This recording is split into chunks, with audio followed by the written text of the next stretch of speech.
And yes, we're back. Welcome to Corona Cocktail Chronicles. It's Season 1, Episode 2, broadcasting to you from lockdown in Marin County, California. In today's episode, we're going to discuss America's coolest cocktail. If you Google America's coolest cocktail, there are no results. There are strange lists of popularity. But finally, it's time for us to name America's coolest cocktail. But not quite yet. First, our weekly tribute and apology to Mother Nature. Dear Mother Nature, baby, please. We're so sorry. We never stopped loving you. In fact, it was love at first sight. You're so beautiful, and you're so right in everything you do. We're so sorry. We took you for granted a little bit, but we never stopped loving you. Please, baby. Unlock the door. Let me in, baby, please. Another production note, just a reminder. The sole purpose of the series is to get a friend of mine to up his game. He's been spotted chugging Tito's vodka out of his freezer. He can do better, and his son Mitchell knows better, so away we go. And yes, this is me, under normal circumstances in the world, not one bit qualified to be educating other people on any topic, including cocktails. But during these difficult times, I've elected myself your cocktail consigliere. Here's a new department at CCC, Errors, Corrections, and Omissions, starring Curly, who's got his appropriate CCC attire. Yeah, okay, I should have mentioned in episode 1, I do chill the glass to improve the experience, and I chose not to mention adding a dash of bitters, particularly orange bitters, is the traditional way to make a gin martini. And yes, indeed, we're getting mail, and in this section we're going to analyze the feedback from our viewers. I prepared this pie chart to give you a sense of the distribution of different comments. One set of viewers said, considering what else we have to do right now, it's not bad. Another set said they may have learned something. Yet another group said they totally disagree with how much vermouth I used in the martini. More feedback. Here's another reason we're hoping the virus will end. It's you, Paul. It's you. And then there's this. I will date stamp my vermouth for the rest of my life. I love this one. Fantastic. And the overwhelming majority of responses, seriously, dude, are you okay? I mean it. Hello? More housekeeping. Some have asked how our ridiculous apparel sales are going. We had early indications of interest. 1 on the first day after episode 1 dropped. Then 2, it was looking good, and then indications dropped off. However, the chart I prepared for you on the right presents a much rosier picture. Cumulative apparel indications of interest stand steady at 3. Okay, so let's get on with it. In episode 1, our goal, as you may recall, was to spread the gospel of the martini being a gin cocktail, which many people know. But we had a specific educational goal in that episode, and now we turn to another important goal. How can we help cocktail newbies, Jägermeister lovers, and rum and coke drinkers up their game when they walk into their local bar? Of course, when they're allowed to walk back into their local bar. Well, can we help them? Sure we can.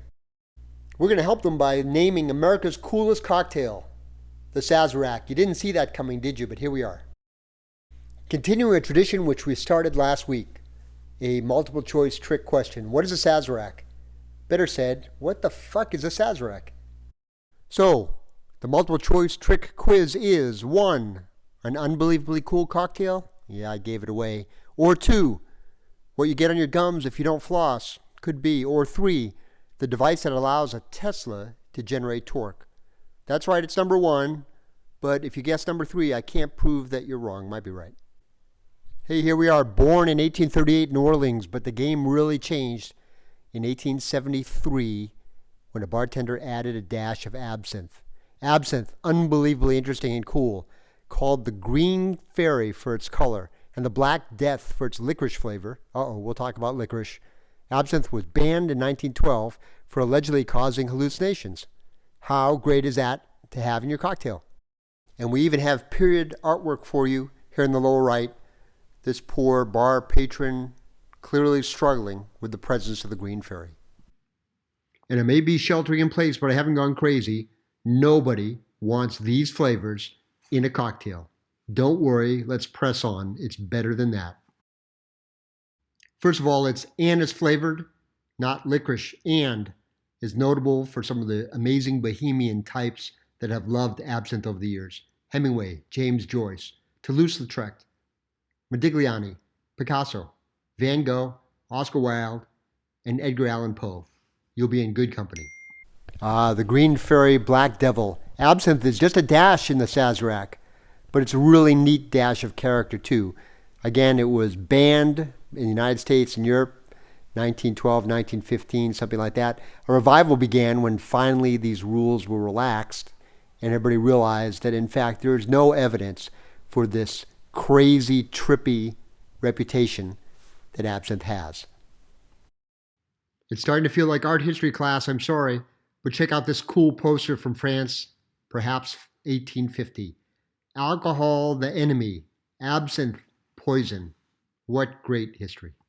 We won't cover it today, but there's a whole culture surrounding the consumption of absinthe directly, involving sugar cubes, spoons, dripping water, these neat decanters. It's beyond the scope of what we can talk about today, but some fine day, take a deep dive into absinthe drinking. Further supporting our argument that the Sazerac is America's coolest cocktail, our film department dove deep for great popular references for you. Presenting Sazeracs in a movie. And so go back with us 72 years. State of the Union. The judge and Mrs. Alexander are coming here tonight. Do you know how to mix a Sazerac? Sazerac? It's a absinthe. Yeah, it's a form of suicide, but don't sample one because it'll light up your vest buttons. That's all. Bourbon for you, sir. You read my mind. But they can't read my mind. Sazerac, I believe. You know how to make a Sazerac, Buster? I think so. Well, if he only thinks so, Jeff, you better make that Sazerac. Yes. If I've got to listen to speeches, you better fix me another Sazerac right away. I'll take one of those, Judge.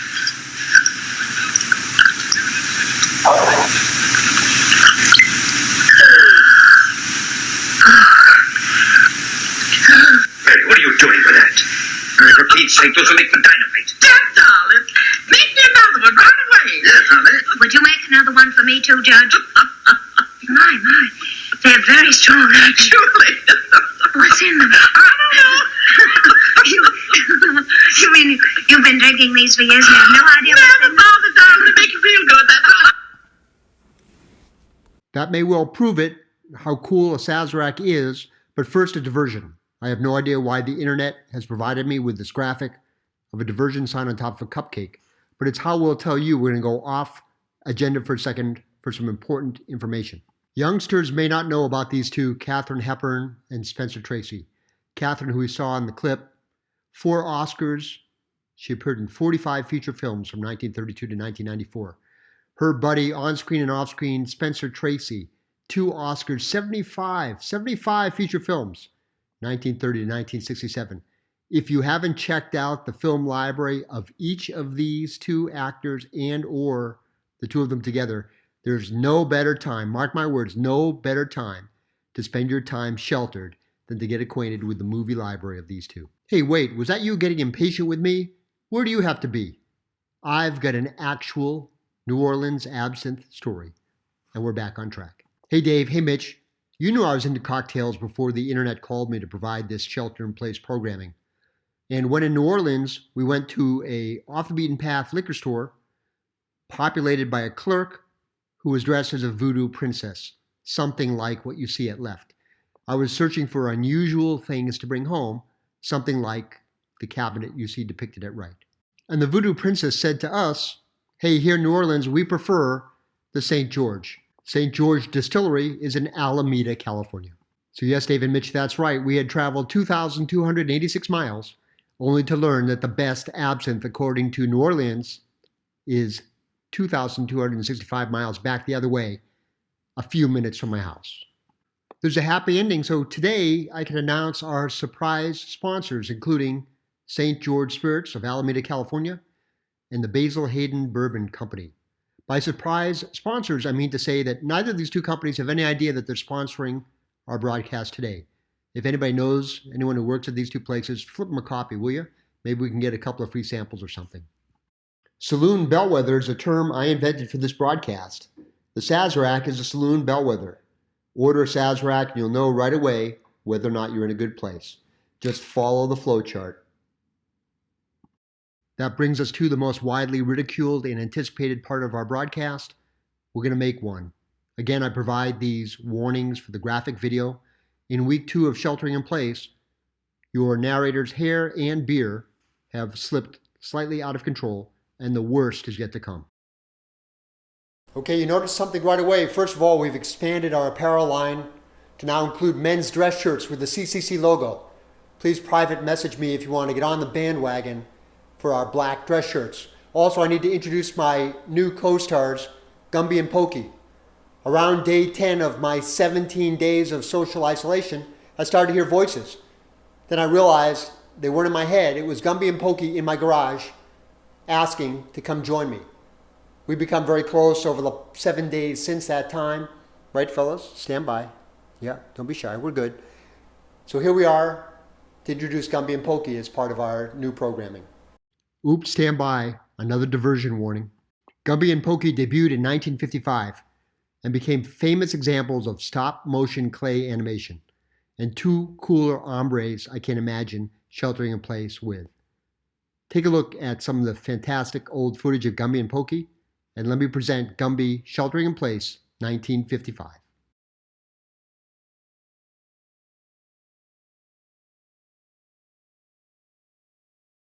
Okay, we're back, and we're starting with 2 glasses filled with ice.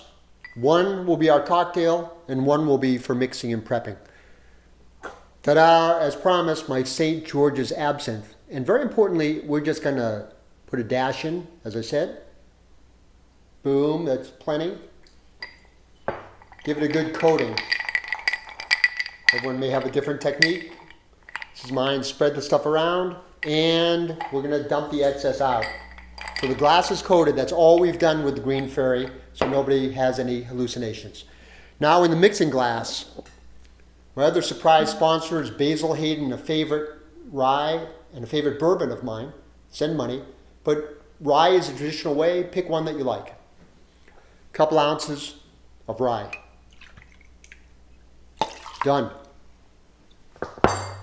Peychaud bitters is absolutely the bitters of choice for a long time for your Sazerac. A dash. I'm going to use 2. 1, 2. Adds beautiful character and color. The recipe calls for a sugar cube. I don't have sugar cubes. Being sheltered in place, I rely on Instacart for my groceries. And when I ask for sugar cubes, I get things like Frosted Flakes or Eggo waffles. I can't seem to get sugar cubes. So with that in mind, we're just going to use simple syrup. Store-bought simple syrup. You can make your own simple syrup too. The recipe calls for a sugar cube. I'm going to deem that to be a tiny little pour like that. Now, we learned all about stirring last week. We'll stir this up. Get some chill. Nice. That should do it for television purposes. I introduced a strainer to you last week. You probably already knew. And then our mixing glass is transferred to our drinking glass. A Sazerac. Super easy. Of course, it's wonderful. I get a wisp of the additional flavor offered by the absinthe, but no hallucinations except late at night on day 17, 18, 19, 20, 21 of isolation.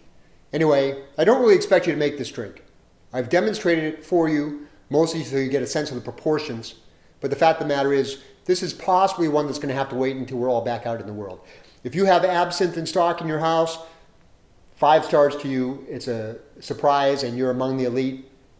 But this will give you a sense of how a Sazerac is put together. That should cinch it. The Sazerac is America's coolest cocktail by a mile. Let's quickly go over some of the highlights as to why.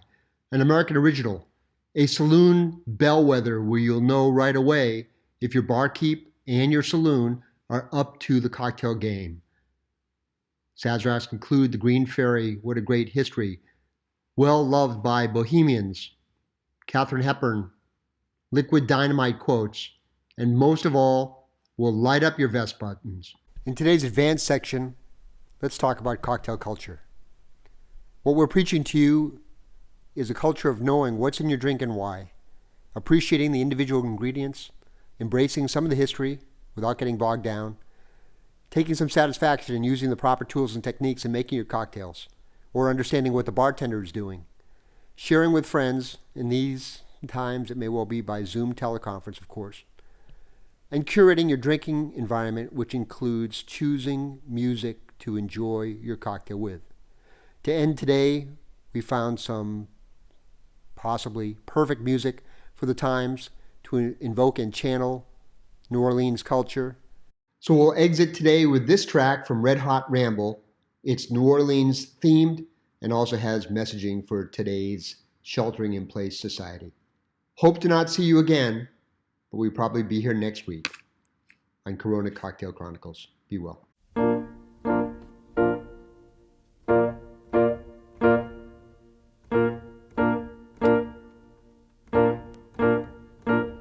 Don't waste your time feeling angry when a moment's better with a smile. If you feel your time's being wasted here for a while, standing at the bus stop, oh, just across from crowds, I'm waiting for the driver to take me to my heavenly house. I'll see you there at the foot of Canal Street. What we